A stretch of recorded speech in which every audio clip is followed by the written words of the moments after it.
오늘 요한복음 10장은 하나님과 또 그분의 자녀인 저와 여러분을 관계를 목자와 양의 관계로 비유하시면서 말씀하십니다. 자, 하나님은 목자고 우리는 양이다. 그 이유가 뭘까요? 왜 하나님께서는 자기 자신을 목자로 비유하시고 우리 인간을 양으로 표현하셨을까? 그 이유가 제가 깊이 생각해 보니까 우리가 양과 많이 닮았기 때문에 그렇다. 그럼 우리가 양과 비슷한 점이 뭘까? 양을 한번 보시죠.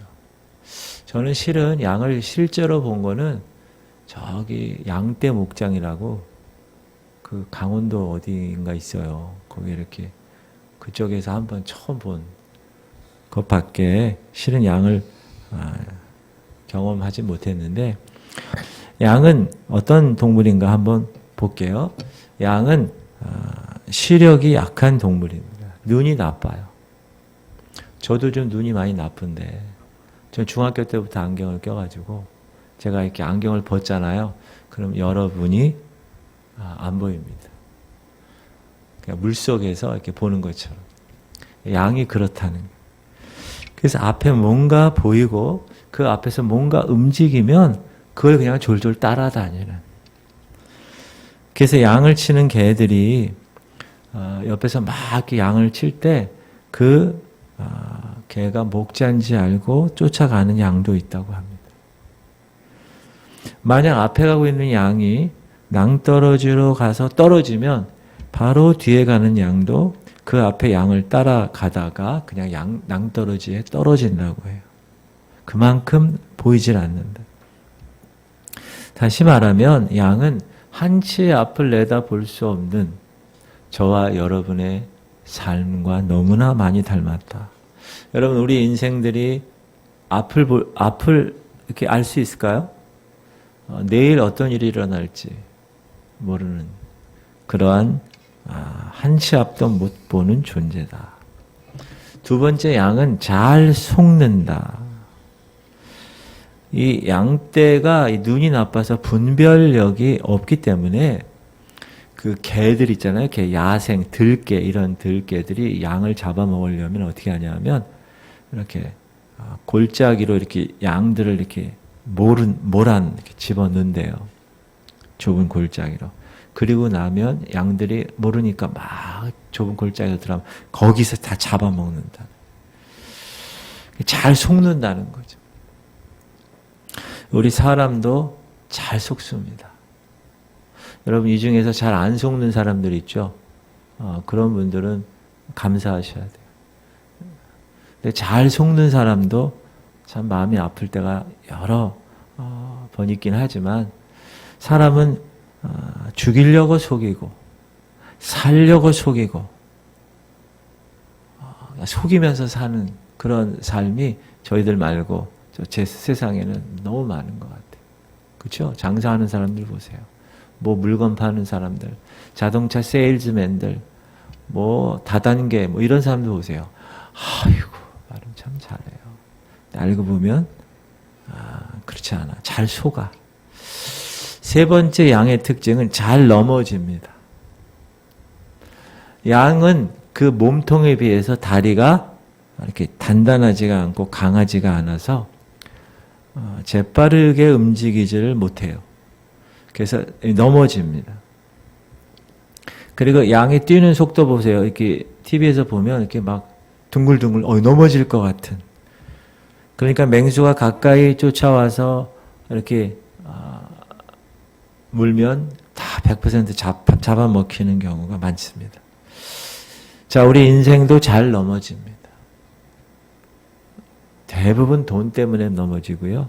젊은 사람들은 사랑 때문에 넘어지고, 또 세상 살다 보면 관계 때문에, 교회도 마찬가지고 목사와 성도의 관계 때문에 넘어지고, 또 부모 자식 간에도 관계 때문에 넘어지는 그런 가정도 있고, 여러 우리 인생을 보게 됩니다. 양의 특징은 넘어지면 못 일어납니다. 양은 일단 넘어지면 말 그대로 벌러덩 뒤집어져서 사람이 목자가 와서 일으켜 세워줄 때까지 그 상태로 누워있는, 스스로는 못 일어난다. 아무리 용을 써도 한번 뒤집히면, 한번 누우면 절대로 못 일어난다고 그래요. 우리 인생도 한번 넘어지면 회복하는 것이 쉽지가 않습니다. 하나님께서 손 잡아주시지 않으면 계속 넘어지는 그런 일들이 우리의 삶 가운데 너무나 많이 있다. 그리고 양의 특징은 이렇게 중심을 탁 금세 못 잡는다는 거예요. 자, 뒤집어진 양을 목자가 제대로 이렇게 세워주면 탁 중심을 잡아야 되잖아요. 그런데 양이 똑바로 딱 서가지고 걷질 못한대요. 몇 초 동안 이렇게 붙잡아줘야 된대요. 목자이신 하나님께서 우리를 붙들어 주시지 않으면 양 같은 우리들은 중심을 못 잡는 그런 존재로 좌로 우로, 사단의 유혹 좌로 우로 넘어지고 거기에 빠져 영원토록 그 덫에서 헤어나지 못하는 경우가 너무나 많다. 주님이 붙잡아줘야 중심을 제대로 잡을 수밖에 없다. 양의 특징 중에 하나가 이기적이래요. 이기적이고 멋대로입니다. 이 새끼 양들이 배가 고파서 이렇게 어미 양한테 이렇게 가면 어느 순간이 지나면 아주 매정하게 뿌리치고 가버린대요. 양이 우리가 보면 아주 온순하게 생겼잖아요. 근데 상당히 이기적이래요. 자기 멋대로 한답니다. 목자가 없으면 양은 각자 자기 먹이 찾는 것에만 정신이 팔려서 멋대로 막 안 가야 될 곳을 막 가고 막 그런대요. 인간의 이기적인 모습, 죄의 세력 때문에 인간이 망가지는 모습, 자기 호주머니만 채우는 이기적인 욕심, 돈에만 정신이 팔려있는 그런 모습이 이 양들을 통하여 우리에게 보여지는 것이 아닌가. 그 다음에 양은 방향 감각이 별로 없대요. 공간 감각도 없고 시력이 너무 나쁘니까. 그래서 지금 내가 숲에 있는지 낭떠러지에 있는지조차 구분 못하고 그냥 앞에 양 꼬리만 보고 줄줄줄줄 쫓아다닌다는 거예요. 그래서 양은 반드시 목자가 있어야 되고 양치기가 옆에 붙어 있어야만 생존할 수 있다. 양의 특성이고요. 또 양은 반드시 왔던 길로 다시 돌아간대요. 연어처럼 회귀의 본능이 있다고 하는데 양들은 반드시 한번 떠나왔던 길은 다시 돌아간다고 합니다. 귀소 본능이 강한 동물이고, 자, 우리 인간도 사실 세상 사람들도 하나님의 형상대로 지음받았기 때문에 그 안에 하나님의 형상의 자리가 있어요. 근데 그 형상이 고장이 나서 작동을 안 할 뿐이에요.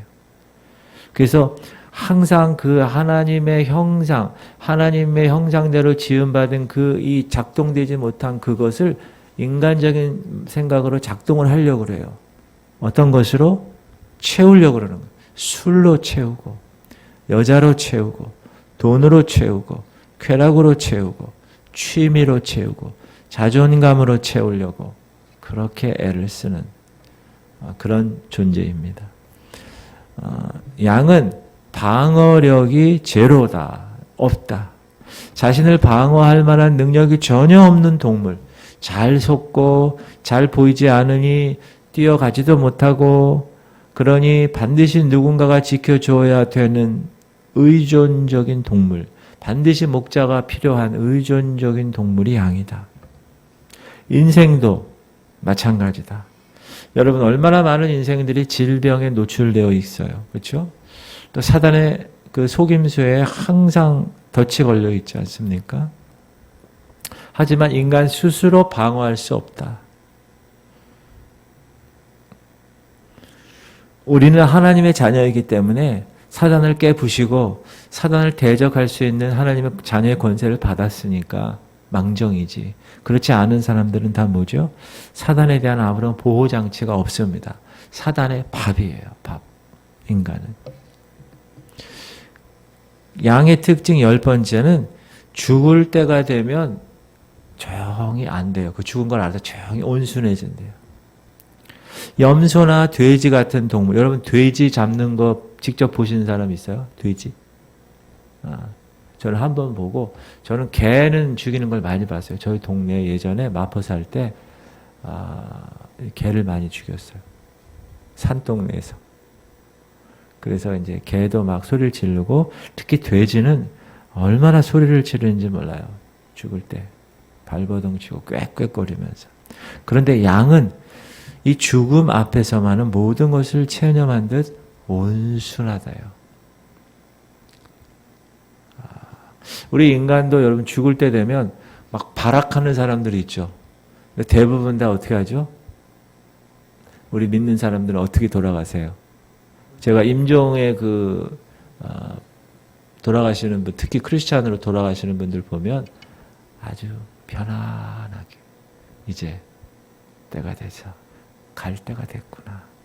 그런 모습으로 하나님 만나러 가시는 걸 보면서 이 양은 우리 인간과 너무나 비슷해서 하나님이 비유적으로 특히 그 당시에 그들은 이런 양을 많이 치고 목축업이 있었다. 그래서 양을 쉽게 이야기할 수 있었다.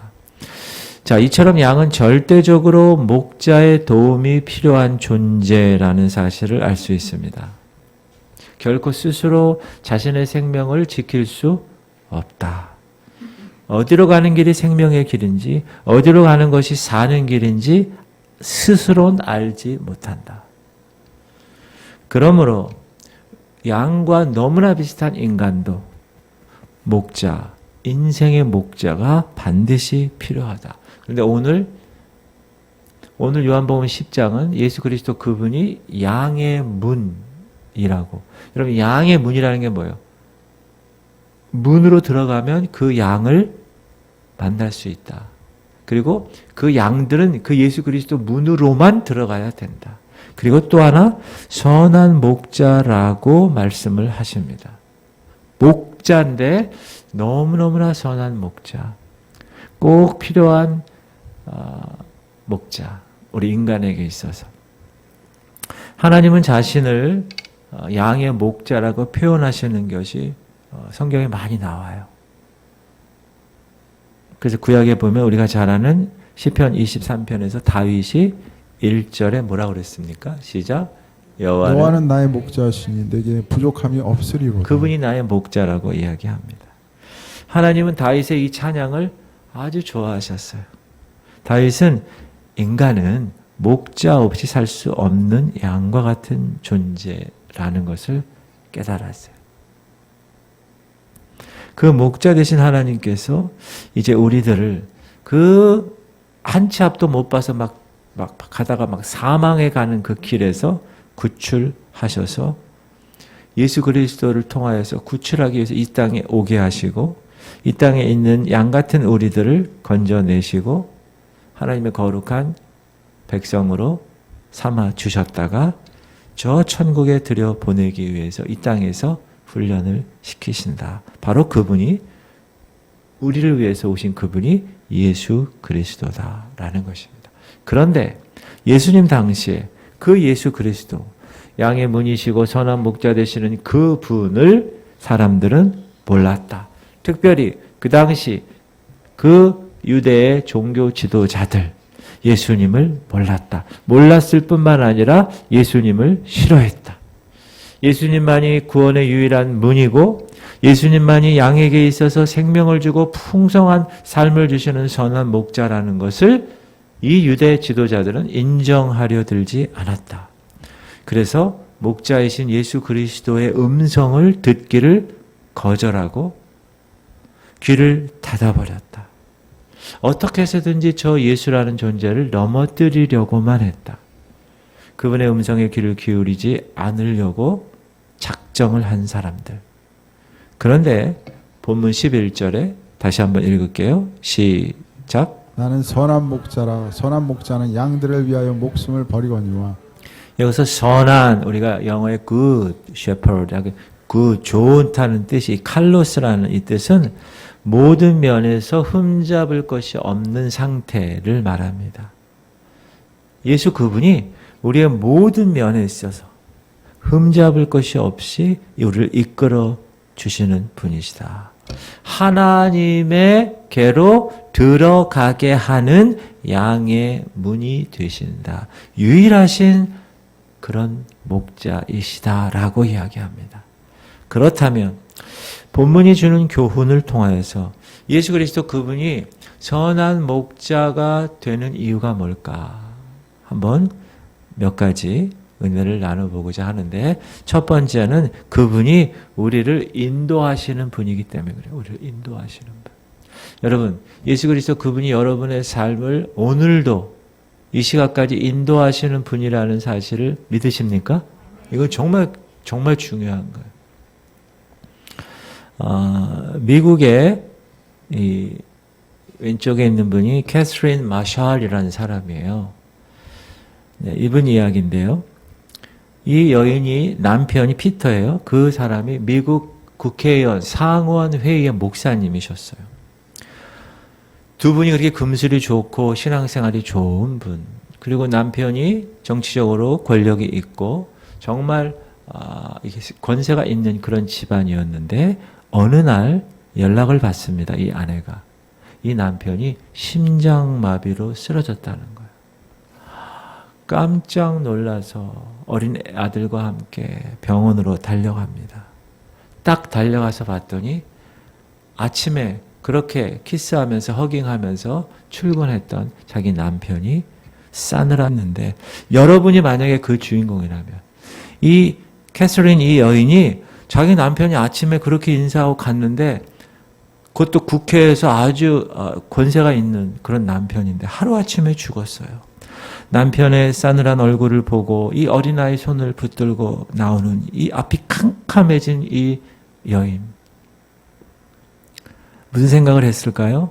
야, 앞으로 나 어떻게 살아가지? 앞으로 나 남편 없이 어떻게 살아가? 남편을 내가 그렇게 의지하고 지금까지 살았는데, 이런 절망감에 쌓여서 문을 나와서 한두 발짝 걸을 때 갑자기 보이지 않는 손에 의해서 발걸음이 탁 멈춰지게 되었습니다. 그리고 분명한 음성이 들려왔습니다. 그 음성은 어떤 음성이냐? 나의 선하심과 인자하심이 이 세상 끝날까지 정녕 너를 따를 것이다. 이 음성을 직접 들었어요. 남편 잃은 이 여인에게, 그리고 아버지를 잃은 이 아들에게 주시는 하나님의 음성이었습니다. 그때 이 여인은 물론 크리스찬이었지만 정말로 하나님을 만나게 된 거예요. 남편의 죽음으로 인해서. 그래서 하나님의 인도하심으로 자기가 원래 직업이 작가였으니까 계속 작가 생활을 하고, 그 아들도 유명한 베스트셀러 작가가 되었습니다. 제가 보여드렸나? 네, 아들. 여러분, 하나님의 인도하심을 만약에 받는다면 우리는 절망적인 상황에 놓인다 해도 우리는 그 상황을 뛰어넘어 하나님의 복된 사람의 삶을 살아낼 수가 있는 것입니다. 왜냐하면 하나님이 선한 목자가 되시기 때문에 그렇습니다. 그러므로 여러분이 지금 삶을 살아가는데 여러분 개인의 어떠한 일이 나에게 다가온다 하더라도 여러분은 예수 그리스도 그분이 정녕 나를 따를 것이야. 나의 인생에 있어서 주님의 그 선하심과 그 인자하심이, 시편 23편의 맨 마지막에 결론이 그거잖아요.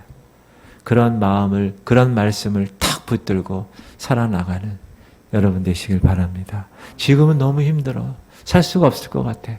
그런데 이 여인에게 그 하나님의 음성이 들린 그 사건을 통해서 이 여인은 그 후에 놀라운 일들을 감당하며 살아낸 것처럼 우리는 그렇게 살아갈 수가 있다. 왜요?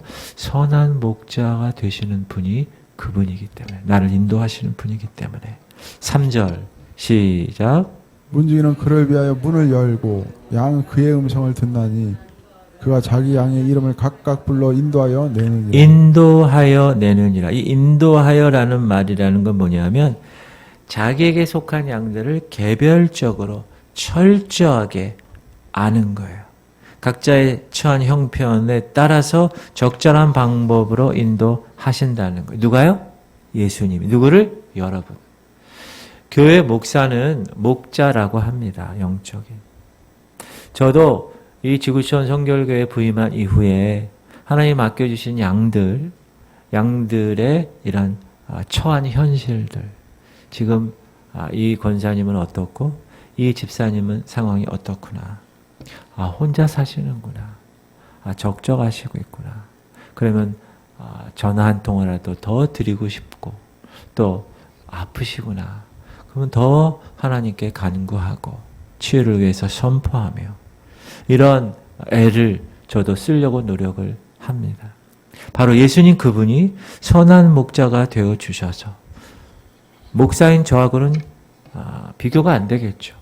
나의 형편과 나의 처지를 세밀하게 살피시고 나보다 나를 더 잘 아시는 그 보살핌, 그 이끄심의 그 목자 되심을 우리가 믿는다면 우리는 이 땅에서 하나님의 거룩한 자녀로 멋지게 살아갈 수가 있다. 그러므로 양들은 목자와의 어떤 관계를 가져야 되느냐? 아주 좋은 관계를 가져야 합니다.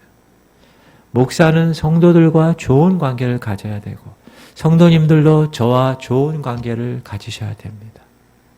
마음에 안 드는 게 있을 수 있죠. 그럴 때 여러분 어떻게 하셔야 돼요? 품고, 저도 품고 좋은 관계를 위해서 그런 관계를 통하여 영적인 목자와 양의 관계가 형성돼야 또 우리의 영원한 목자이신 예수 그리스도와 여러분과의 관계가 좋은 관계로 형성돼야 그분의 음성을 들을 수 있고 그분을 따라갈 수 있고 그분의 목소리를 구별하고 따라가야 되는 것이 우리의 몫이다라는 것입니다. 자, 우리의 모습이 어떠한지 한번 점검해 봅시다. 여러분, 주님의 음성을 분별하시며 사십니까? 제가 지난 주일날 열매를 맺는 인생에 관해서 얘기했을 때 두 번째 관계에 관한 얘기를 했어요. 제가 영어 선생님과의 관계가 환일중학교 때 영어 선생님과의 관계가 좋았기 때문에 제 영어가 좋았다고 말씀드렸잖아요. 관계가 여러분이 목사인 저와의 관계가 좋아야 됩니다. 서로 예의를 지키고 신앙적으로 섬기고 특히 목사인 저는 더 최선을 다해서 영적인 것으로 여러분을 섬기는 그런 관계. 특별히 이 주님과의 친밀한 관계를 통해서 목자의 음성인지 아니면 나를 죽이려는 사꾼의 음성인지 분별할 수 있어야 된다. 여러분, 사단은 얼마나 교묘한 존재인지 몰라요. 그래서 여러분을 아주 덫을 놓는데 비스무리하게 놉니다. 목자의 음성처럼 논다는 거예요. 양이 목자의 음성을 들으면 모르면 어떻게 됩니까? 길을 잃어버리고 헤매다가 죽게 되어버립니다. 진짜로 여러분, 양이 예전에는 이렇게 공동체로 이렇게 양을 같이 이렇게 섬겼다는 거예요. 동네에서. 그럼 나중에 이제 들판에 갔다가 자기 집으로 우리로 돌아올 때는 목자가 자기 목자 나름대로의 그 특유한 그 음성의 신호가 있대요. 그러면 얘들아 그러면 양들이 다 온다는 거예요. 그 목소리를 듣고. 여러분, 우리는 양 같은 존재라고 하는데 양보다 못한 존재가 될 수 있어요. 왜? 주님의 음성을 알아차리지 못하면. 그러므로 여러분이 하나님의 음성을 알아차릴 수 있는 방법이 뭘까요? 깊은 영성이죠. 말씀과 기도와 성령 충만의 그 영성을 통해서 이것이 주님의 음성인지 이것이 사단이 유혹하는 소리인지를 정확하게 알고 그 참된 선한 목자, 양의 문 대신 그분의 인도하심을 따라가는 참된 양들 다 되시기를 주의 이름으로 축원합니다. 남편이 죽어서 절망 가운데 있었을 때 선한 목자이신 주님의 음성을 들었던 그 여인 캐서린처럼 절망 가운데서도 복된 존재가 된 것처럼 가지는 원나무에 붙어 있을 때 나의 안에 거하라. 내가 그 안에 거하고 그의 말이 내 안에 거하라. 무엇이든지 구하라. 그냥 다 이루리라. 주님 말씀하신 대로 우리가 주님과의 관계를 통하여 주님의 음성을 구별할 줄 아는 그런 높은 신앙의 성숙한 성도님들 되시기를 주 이름으로 축원합니다. 그게 우리가 이 땅에서 멋지게 살아갈 수 있는 거예요. 두 번째는 예수님이 어떻게 선한 목자가 되실 수 있는가? 그분이 우리를 구원하실 수 있어요. 그분만이 우리를 구원하실 수 있기 때문에 그래요. 자, 영국에 있었던 얘기인데요. 방송국에 한 노신사를 방송국에서 초대했어요. 이 노신사가 아니 왜 저를 초대했습니까? 이유도 모른 채 방송국에 왔어요. 그래서 방송국 관계자가 자료를 탁 준 거예요. 이것 때문에 우리 어르신을 모시도록 했습니다. 그게 뭐죠? 딱 봤더니 제2차 세계대전 당시에 체코 프라하에서 거기 유대인 수용소가 있었는데 그 유대인 수용소에 이 주인공, 이 사람, 이 노인이 그 당시 젊었을 때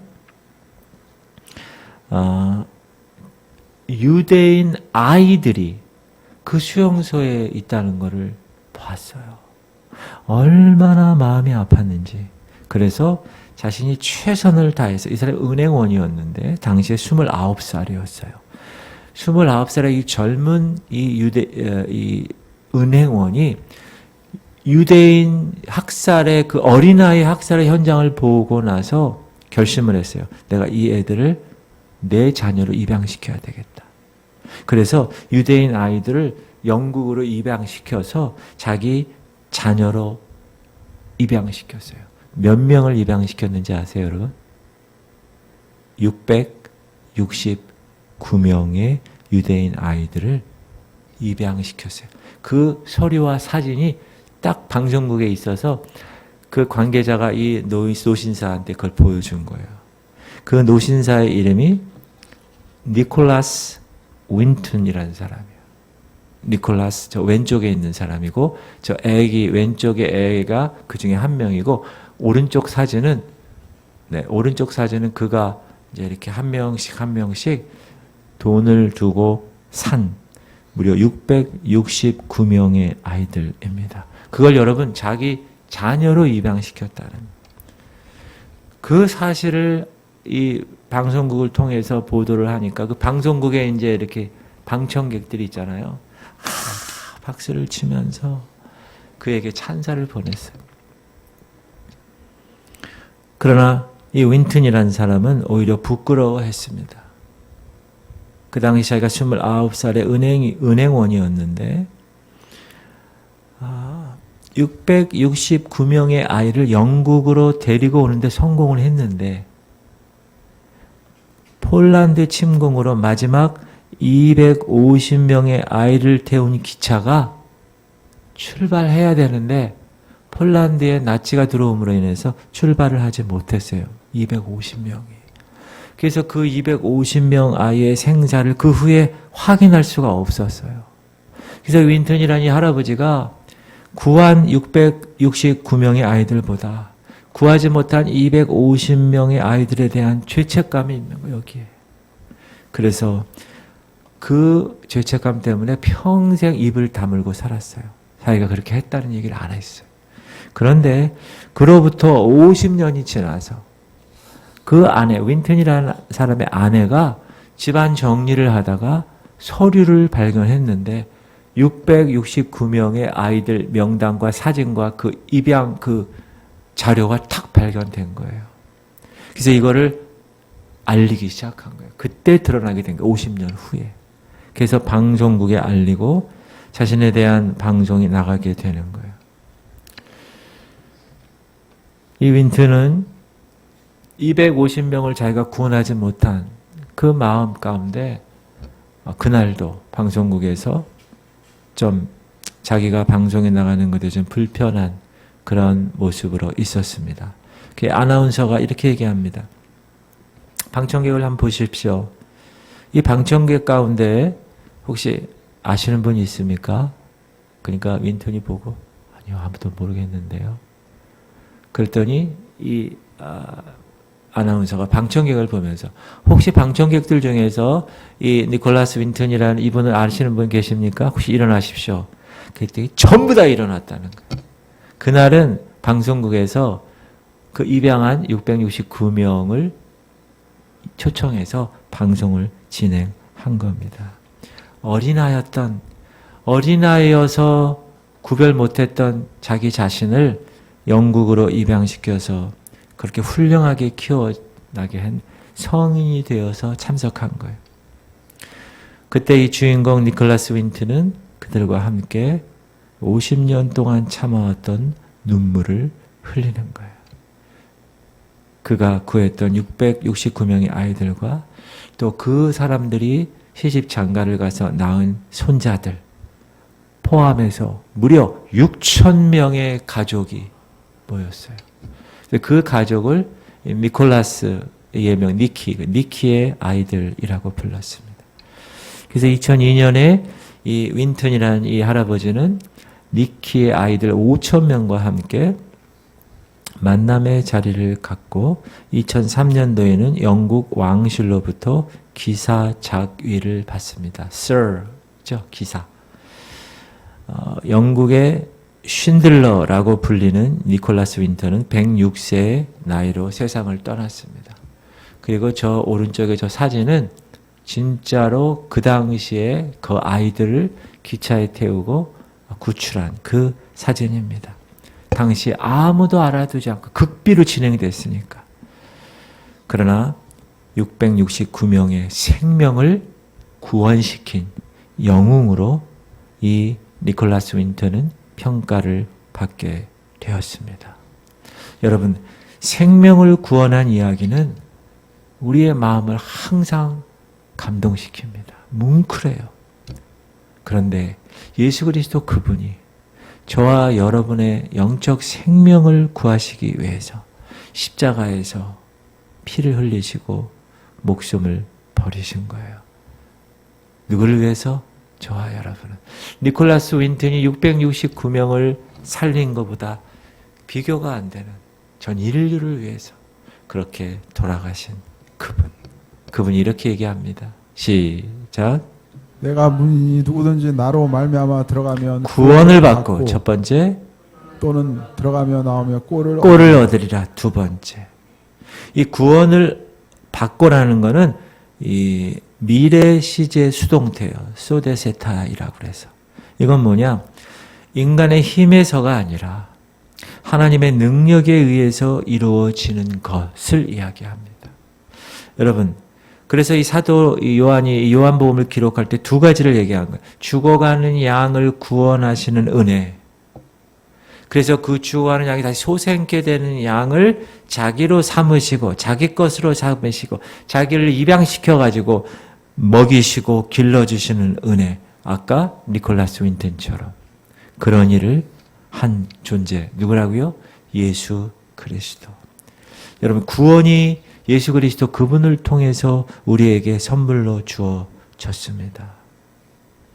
거짓 목자, 유대인들, 바리새인들, 사두개인들, 종교 지도자들, 사꾼들, 그렇게 그 사람들로 인해서 죽어가는 그 불쌍한 유대인들 소송시키는 은혜. 그리고 이리와 같은 사단의 세력, 그 덫을 놓고 우는 사자처럼 두루다니며 삼킬 차를 찾고 있는 그 사단의 위협으로부터 죽어가는 저와 여러분의 모든 영혼을 다 구원하신 분, 전인적인 구원을 우리에게 선물로 주신 분, 그분이 바로 예수 그리스도라시는 거예요. 과거의 죄뿐만 아니라 현재와 미래까지 하나님은 우리를 구원하셔서 주님 안에 거하도록 이끄셨다는 사실. 그래서 그분이 우리의 선한 목자가 되실 수 있다. 왜요? 구원하시는 분이기 때문에. 여러분, 그 구원의 선한 목자 그분을 항상 기억하시고 구원받은 자의 모습으로 멋지게 살아가실 수 있길 바랍니다. 세 번째, 예수 그리스도께서 선한 목자가 되시는 이유는 그분이 생명을 주시는 분이기 때문에 그래요. 여러분, 김병종이라는 분 아세요? 들어보셨어요? 김병종. 그림 그리는 사람이에요. 크리스찬이에요. 그분이 어떤 그림을 그렸는가? 바보 예수라는 그림을 그렸어요. 가운데 있는 저 얼굴 있죠? 저 얼굴이 예수님이에요. 오른쪽에 있는 사람이 화가 김병종 화백이고요. 왜 바보? 근데 저분이 그린 예수 그리스도의 얼굴이 많은데 항상 언제나 저렇게 한 방울의 눈물을 그립니다. 아까 보셨죠? 여기 한 방울에. 그리고 이렇게 얘기합니다. 나는 다른 사람들을 위해서 눈물을 흘리는 어떤 신의 이름도 들어보지 못했다. 그러나 예수 그분은 자기를 사랑하는 자들 뿐만 아니라 자기를 미워하고 자기를 박해하는 사람을 위해서도 눈물을 흘리셨다. 참 바보 예수다. 그렇게 이야기했어요. 우리를 위해서 목숨까지 내어주신 예수 그리스도 그분을 가리켜서 이 김화백은 바보 예수라고 부릅니다. 하지만 바보 같으신 그 예수 그리스도를 따라가는 사람들, 여러분 요즘 목사들이 얼마나 똑똑한지 몰라요. 지나치게 똑똑하기 때문에 예수 같은 목자의 삶을 살지 않는다는 게 문제예요. 물론 저를 포함해서. 양을 돌보기 위해서 목자가 존재하는데 양을 돌보기는커녕 자기만 먹고 살기 바쁜 그런 목자가 있다. 그런 목자를 삭군 목자라고 오늘 본문은 이야기를 하고 있습니다. 그러나 자기 목숨이 아닌 양의 생명을 위해서 선택한 바보 같은 목자가 있다. 그분이 자기 자신을 가리켜 선한 목자라고 말합니다. 여러분, 세상적으로 보면 얼마나 미련한 것 같고 얼마나 어리석은 것 같습니까? 그 바보 예수가. 그러나 그 바보 같은 선택 때문에 우리로 생명을 얻게 하셨습니다. 할렐루야. 선한 목자이신 그 바보 예수께서 기꺼이 목숨을 내어 주심으로 많은 이들이 생명을 얻게 되었다는 거예요. 10절 시작. 도둑이 오는 것은 도둑질하고 죽이고 멸망시키려는 것뿐이요 내가 온 것은 양으로 생명을 얻게 하고 더 풍성히 얻게 하려 하는 것이. 여기에 생명은 조엔이라는 언어입니다. 조엔. 자, 예수께서 오신 목적은 영혼을 구원하여 살릴 뿐만 아니라 이 땅에서 만족함을 누리며 살아갈 수 있게끔 하기 위해서다. 그러므로 여러분이 예수 그리스도를 선한 목자로 맞이하셔서 하나님의 거룩한 양이 되었다면 생명을 얻었을 뿐만 아니라 이 땅에서의 충분한 만족까지도 누리면서 살아가실 수 있어야 됩니다. 세상이 줄 수 없는 값진 생명, 샬롬, 평강, 그 생명을 하나님께서 우리에게 허락하셨기 때문에 그렇습니다. 주님은 분명히 말씀하셨어요. 내가 선한 목자가 되어서 풍성한 생명을 줄 거야. 여기서 중요한 것은 우리의 태도입니다. 어떤 태도요? 그 선한 목자가 되셔서 나를 풍성한 생명으로 이끄실 것을 믿는 확고한 믿음, 그것이 필요하다. 왜? 그 믿음이 생명을 이루게 하기 때문에 그렇습니다. 그러므로 우리가 어떠한 고난과 불행이 닥쳐도 나를 살리신 그 목자의 음성을 알아차려 듣고 따라가는 일이 가장 우선순위가 되어야 한다. 그때야 비로소 우리는 생명을 얻은 존재가 되고 풍성한 만족을 누리며 살아갈 수 있는 존재가 되기 때문에 그렇습니다. 여러분, 기독교인들 중에서 가장 좋아하는 구절 그러면 다 시편 23편을 이야기해요. 여호와는 나의 목자시니 내게 부족함이 없으리로다. 쫙 나오죠. 미국의 최고의 배우가 있었는데 뉴욕 카네기 홀에서 공연할 때입니다. 어떤 노신사가 이 배우에게 이런 부탁을 했어요. 당신의 멋진 목소리로 시편 23편을 한번 들려주세요. 배우니까 얼마나 멋지게 시편 23편을 낭송했을까요? 여호와는 나의 목자시니 내게 부족함이 없으리로다. 그가 나를 푸른 초장에 누이시며 쉴만한 물가로 인도하시는도다. 내 영혼을 소생시키시며 자기 이름을 위하여 의의 길로 인도하시는도다. 내가 사망의 음침한 골짜기로 다닐지라도 해를 두려워하지 않을 것은 주께서 나와 함께 하심이라. 주의 지팡이와 막대기가 날 안위하시나이다. 주께서 내 원수의 목전에서 내게 상을 베푸시고 기름으로 내 머리 위에 부으셨으니 내 잔이 넘치나이다. 나의 평생에 주의 선하심과 인자하심이 정녕 나를 따르리니 내가 여호와의 집에 영원히 거하리로다.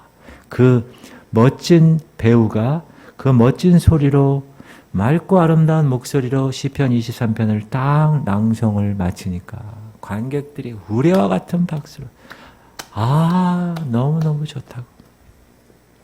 그리고 나서 배우가 이제 노신사에게 이렇게 얘기합니다. 이번에는 어르신이 한번 시편 23편을 낭송해 주세요.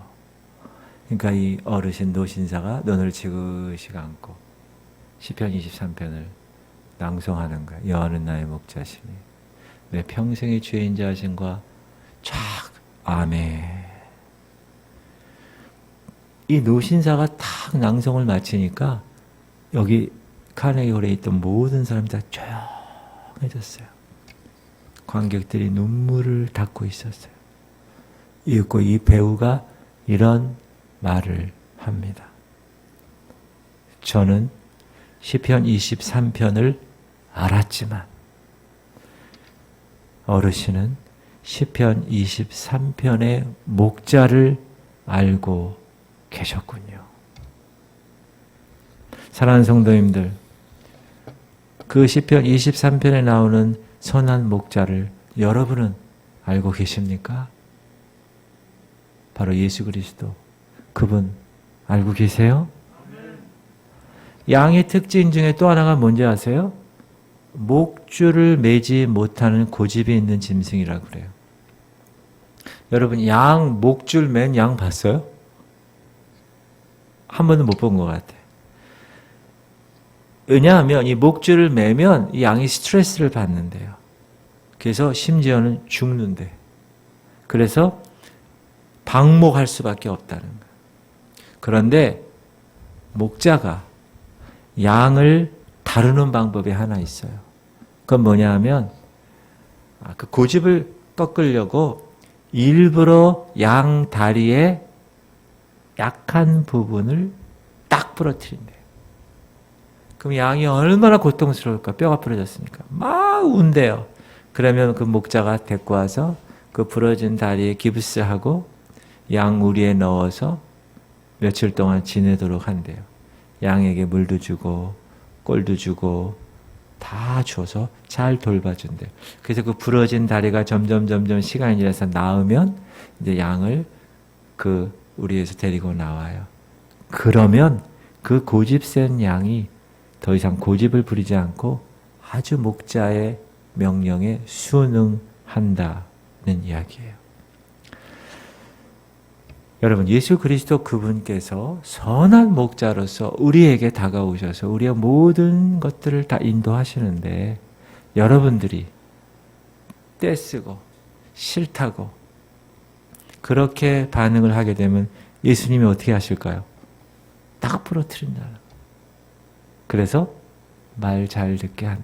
여러분 잘 생각해 보세요. 제가 오늘 새벽에도 그 얘기를 한 것 같은데 오늘 새벽에 어떤 고통과 어떤 어려움과 또는 민족적으로 전쟁이 있거나 무슨 기근이 있거나 이럴 때 반드시 생각해야 될 게 있다. 뭐냐? 하나님의 다루심에 대해서.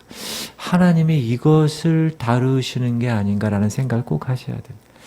왜 재앙이 오고 왜 고통이 오고 왜 교통사고가 나고 왜 이런 일이 있을까? 우연일까가 아니라 하나님이 이걸 통해서 나에게 무엇을 말씀하시는가에 관한 그 하나님의 의도와 목적을 반드시 알아차릴 수 있어야 한다. 왜 목자가 양의 다리를 부러뜨렸더라고요? 고집을 꺾기 위해서. 하나님이 이번 이 사건을 통해서 나의 어떤 것을 다루시려는 의도가 있구나. 고치시려는 목적이 있구나. 그것을 알아차릴 수 있는 양. 그 양이 지혜로운 양이고 그 양이 선한 목자이신 예수 그리스도를 더불어서 하나님의 거룩한 양무리의 일원이 되게 된다는 겁니다. 사랑하는 성도님들, 여러분은 목자이신 예수 그리스도 앞에 어떤 모습으로 서 계십니까? 선한 양으로 계십니까? 아니면 고집센 양으로 계십니까? 목사인 저가 여러분들이 선한 양이 되어서 선한 목자 되신 그 분을 잘 따라가는 그런 모습으로 서기를 기대하고 기도하겠습니다. 목자인 저도 마찬가지고. 그래서 여러분들에게 주어진 여러 가지 힘든 상황, 그것을 통해서 하나님이 나에게 무엇을 말씀하실까? 그 의도를 깨닫고 생명의 근원이시고 구원의 근원이시고 나를 살리시는 그분의 의도를 정확하게 알고 그분의 말씀에 순종하며 따라가는 복된 성도들이 다 되시기를 주의 이름으로 축원드립니다. 이 지구촌 교회 모든 백성들은 다 선한 양들이 가득 차서 너무너무나 귀한 양 목장이 지구촌 교회 목장, 큰 목장이 되실 수 있기를 주의 이름으로 축원합니다. 할렐루야. 기도. 이제는 우리 주 예수 그리스도의 원하신 은혜와 하나님 아버지의 극진하신 사랑하심과 성령님의 감동과 충만 교통 이루하심이 선한 목자 예수 그리스도의 음성을 듣고 그분만을 따르기로 결단하며 이 자리를 떠나는 그분을 전하기로 결단하는 하나님의 백성들 머리 위에 이제부터 영원토록 함께 하시기를 간절히 축원하옵나이다. 아멘.